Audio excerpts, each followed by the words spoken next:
وربما يكون بل نكاد نجزم أن من وراء كل هذه المشكلات والخلافات أذناب النظام البائد الذين يريدون أن يثبتوا للناس أنهم هم الذين كانوا يستطيعون أن يضبطوا البلد، وأنه في وجودهم لم تكن هناك فوضى، وأنه بزوال نظامهم ستدب الفوضى في المجتمع. ولو انساق كل منا وراء هذه الخلافات وحاول كل منا أن ينتصر لرأيه بالحق والباطل، فإننا سنحقق لهم ما يريدون من أن تنتشر الفوضى في البلاد. ويظن الظانون أن حسني مبارك ومن معه من الفاسدين هم الذين كانوا يستطيعون أن ينشروا الأمن في ربوع البلاد، والحال أنهم هم بأنفسهم الآن الذين يقفون وراء غالبية الأحداث التي يوجد فيها نوع من الفزع ومخالفة الأمن ونحو ذلك. فالواجب علينا أن نثبت لهم أن شعبنا باتحاده وتآزره ولو مع اختلاف الرؤى بين أبنائه قادر على أن يضبط نفسه وعلى أن يسير بالبلاد إلى أن تستقر أحوالها في ظلال شرع الله سبحانه وتعالى كما أسلفنا. الله سبحانه وتعالى خلق الناس مختلفين، ولو شاء لجعلهم جميعا على وتيرة واحدة، لكنه لحكمة يعلمها جعل الناس يختلفون فيما بينهم. قال الله تعالى: ولو شاء ربك لآمن من في الأرض كلهم جميعا أفأنت تكره الناس حتى يكونوا مؤمنين؟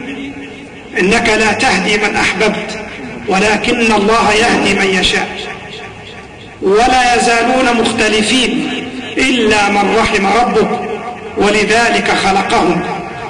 قال بعض المفسرين: ولذلك خلقهم أي للاختلاف خلقهم، لأن اختلاف العقول والأفهام شيء ملموس وشيء واضح، والله عز وجل لم يرد للبشر جميعا أن يكونوا نمطا واحدا لا خلاف فيه، بل أراد التنوع، وأراد أن يستغل هذا التنوع في الخير وفي أن تؤدى عبوديات لله سبحانه وتعالى. فالله عز وجل حينما خلق إبليس وهو شر الذوات وهو أخبث الذوات وهو الذي يحرش بين الناس وهو الذي يدعو الناس إلى الكفر، هل الله عز وجل يحب الكفر؟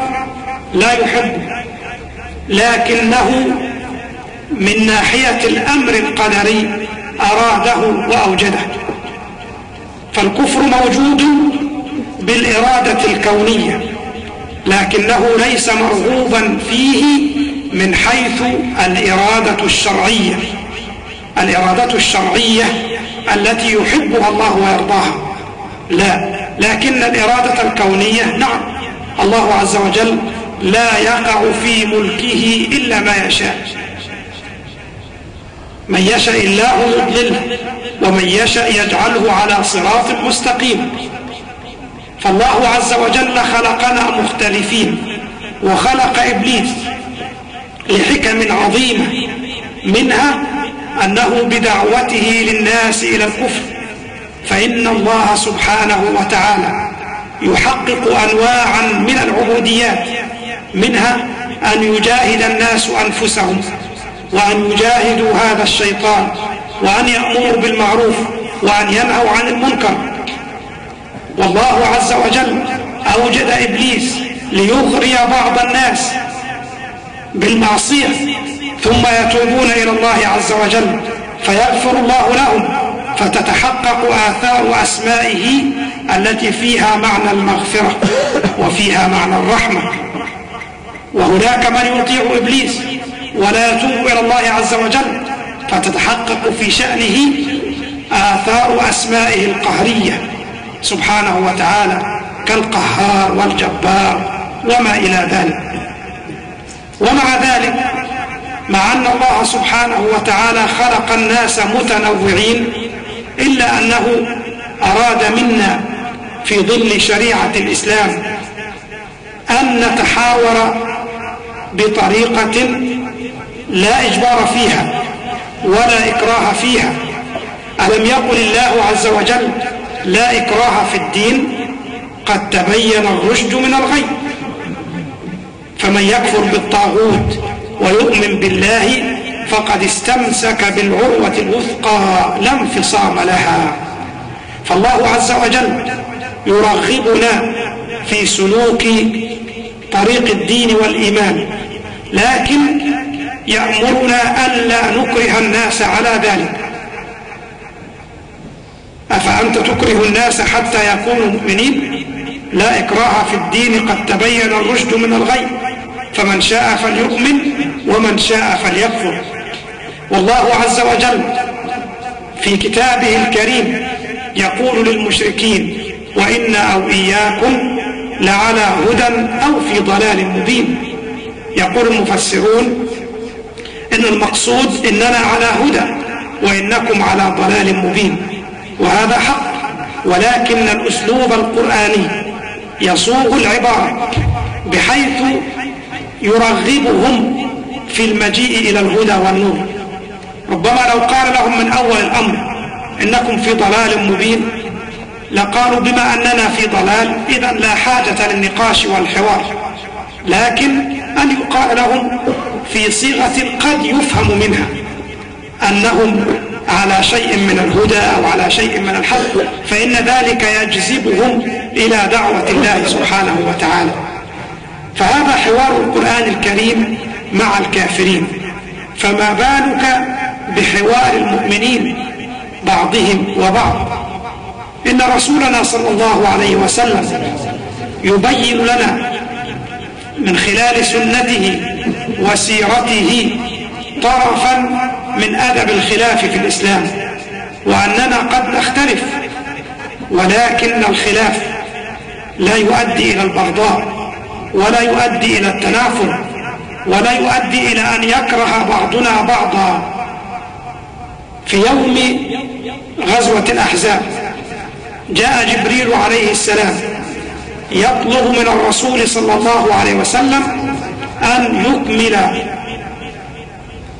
الحرب فيذهب لقتال بني قريظة بعد أن انتهى أمر المشركين والأحزاب الذين تجمعوا على غزو الرسول صلى الله عليه وسلم وأصحابه وهزمهم الله عز وجل بالريح من عنده. جاء جبريل يقول للرسول صلى الله عليه وسلم: أو قد وضعتم سلاحكم؟ قال: نعم. قال: لكن الملائكة لم تضع أسلحتها بعد. وبين له أن الله عز وجل يأمره بغزو يهود بني قريظة لأنهم خانوا عهودهم التي كانت مع الرسول عليه الصلاة والسلام وتحالفوا مع الأحزاب، فأمره بالتوجه إليهم. وفي الحال أصدر الرسول صلى الله عليه وسلم أمره لأصحابه فقال: من كان سامعا مطيعا فلا يصلين الظهر وفي رواية العصر إلا في بني قريظة. وفي الطريق اختلف الصحابة رضوان الله عليهم الذين ساروا إلى بني قريظة. بعضهم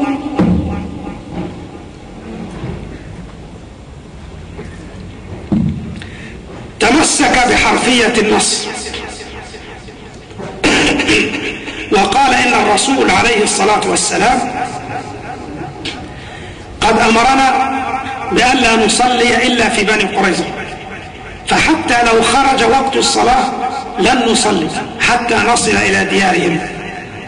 وبالفعل أسرعوا ولم يصلوا إلا بعد خروج وقت الصلاة، فصلوا هناك واعتبروا أنفسهم معذورين في تأخير الصلاة عن وقتها، من أجل أن الرسول عليه الصلاة والسلام قال لهم: من كان يؤمن بالله واليوم الآخر أو من كان سامعا مطيعا فلا يصلين الظهر أو العصر إلا في بني قريظة.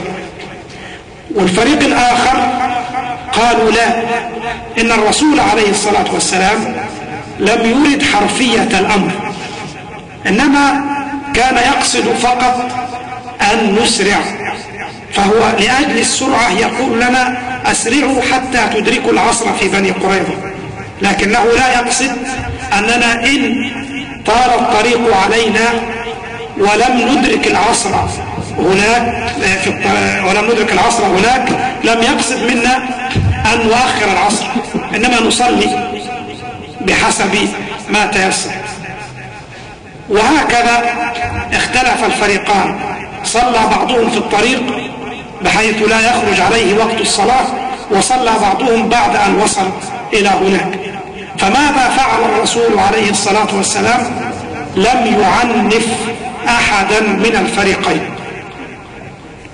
كأنه أقر كل منهما على ما فعل، مع أن الإمام ابن القيم رحمه الله تعالى يقول: إن الذين صلوا في الطريق قد أصابوا كبد الحقيقة، والآخرون معذورون، لكن الذين صلوا في الطريق قد حققوا الأمرين معا: أمر الإسراع اللي أمرهم به النبي عليه الصلاة والسلام، وأمر أن يصلوا الصلاة في وقتها، فهم أقرب إلى الصواب. ومع ذلك ما عنف الرسول صلى الله عليه وسلم لا هؤلاء ولا هؤلاء. وكذلك سار صحابته من بعده، كانوا يختلفون في الشيء، لكن تبقى المودة بينهم وتبقى الأخوة بينهم. بل حتى حينما كان بعضهم يكون ذا سلطان، يكون رأس الدولة مثلا، فإنه لا يستغل ذلك في فرض رأيه على الناس ما دام الأمر محتملا. في عصر عمر بن الخطاب رضي الله عنه حكم قاض، أظنه القاضي شريك، بحكم لم يوافقه عمر فيه، فقال عمر رضي الله عنه: لو عرض علي الأمر لحكمت بغير ما حكم به. الحكم ده مش عاجبني، أنا ممكن لو كنت قاضيا لحكمت بغير ذلك. قيل: ما منعك أن تنقض قضاءه وأنت أمير المؤمنين؟ ده أنت يعني بالعرف المعاصر الحاكم بيسموه رئيس المجلس الأعلى للقضاء ورئيس المجلس الأعلى للشرطة، كما كان يجمع السلطات المطلقة كلها بين يديه. فقال عمر رضي الله عنه: لو كنت أرده إلى كتاب الله وسنة رسوله صلى الله عليه وسلم لفعلت، ولكنه الرأي، والرأي مشترك.